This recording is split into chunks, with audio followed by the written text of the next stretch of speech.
বিশাল road show করে মেদিনীপুর শহরে জেলাশাসকের দপ্তরে মনোনয়ন জমা সম্পন্ন করলেন মেদিনীপুর লোকসভা কেন্দ্রের তৃণমূল প্রার্থী জুন মালিয়া। সঙ্গ দিলেন রাজ্যের দুই মন্ত্রী শশী পাঁজা ও চন্দ্রিমা ভট্টাচার্য।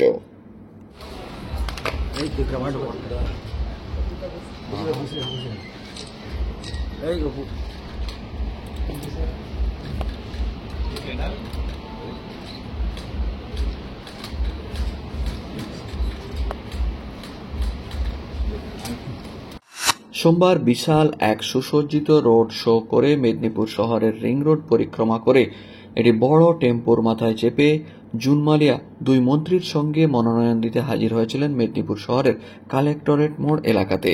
তার সঙ্গ দিতে হাজির হয়েছিলেন রাজ্যের দুই মন্ত্রী চন্দ্রিমা ভট্টাচার্য ও শশী পাঁজা, ছিলেন জেলার বিভিন্ন বিধায়ক, নেতা, মন্ত্রী, কর্মীরাও। এদিন মেদিনীপুর শহরের মেদিনীপুর কলেজ মাঠে সকাল থেকেই হাজির হয়েছিলেন কয়েক হাজার তৃণমূলের কর্মী সমর্থক, যারা মেদিনীপুর লোকসভা কেন্দ্রের বিভিন্ন প্রান্ত থেকে উপস্থিত হয়েছিলেন। মনোনয়ন জমা দিলেন মনোনয়নের শেষ দিনে মেদিনীপুর শহরে জেলাশাসকের দপ্তরে জেলাশাসকের হাতে।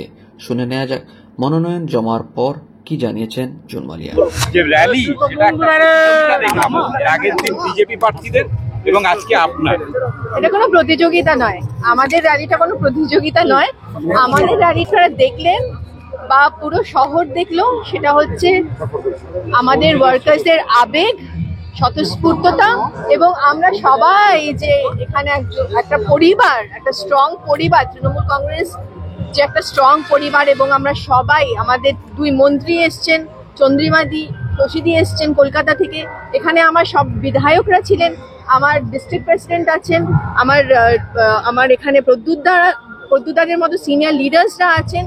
সুতরাং আজকে যেটা দেখলেন সেটা আবেগ, ভালোবাসা এবং স্বতঃস্ফূর্ততা, মন থেকে কর্মীরা আজকে এসছে। মিছিলের ভিড় থেকে কি মনে হচ্ছে, জয় কি শুধু সময়ের অপেক্ষা? সেটা আপনারা বলবেন। আমরা আমাদের যে জয় হবে সেটা আমরা নিশ্চিত। নমিনেশন দেওয়ার পর শহরবাসীদের উদ্দেশ্যে কি বার্তা দেবেন? এইটুকুই বলবো যে আমার তরফ থেকে অ্যাজ আ ক্যান্ডিডেট তৃণমূল কংগ্রেসের, আমি চাই যে আমাদের পুরো মেদিনীপুর লোকসভা কেন্দ্রে ফ্রি অ্যান্ড ফেয়ার ভোট হোক। সবাইকে বলবো যে অবশ্যই যেন 25শে মে আপনারা নিজের ভোট নিজে দেবেন, সকাল সকাল এসে ভোটটা দেবেন। আপনাদের ভোট ভীষণই গুরুত্বপূর্ণ। এটা একটা ইলেকশন, লোকসভা ইলেকশন।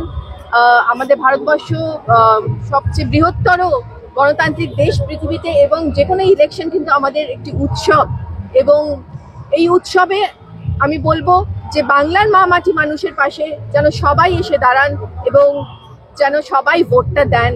যেরকম বললাম যে ফ্রি অ্যান্ড ফেয়ার ভোট হবে। আমি আমার তরফ থেকে এবং আমার দলের তরফ থেকে আমরা এটাই চেষ্টা করব যে ইলেকশনের দিন যেন কোনো ভায়োলেন্স না হয়, প্রি পোল ভায়োলেন্স, ইলেকশনের দিন ভায়োলেন্স, পোলিংয়ের দিন এবং post pole, we don't want any violence. সেটাই আমার বার্তা। আজকে দেখলাম আবহাওয়া জুনের প্রতি অনুকূল আছে। এতদিন তো আপনি রোদে রোদে ঘুরে ঘুরে প্রচার করেছেন, আজকে আবহাওয়াটা দেখুন আপনার প্রতি অনুকূল। দেখুন, যে সংখ্যায় আজকে আমাদের কর্মীরা এসেছেন আমার সমর্থনে, তার জন্য মনে হয় ঈশ্বরও মুখ তুলে চেয়েছেন আমাদের প্রতি, এবং সেই জন্যই হয়তো আবহাওয়া এত সুন্দর ছিল। দিদি, আপনারা বলেন যে গণদেবতাই আপনাদের কাছে সবকিছু, অথচ দেখা গেল নমিনেশন করার আগে প্রত্যেক প্রার্থী আপনারা আগে মন্দিরে যাচ্ছেন, পুজো দিচ্ছেন।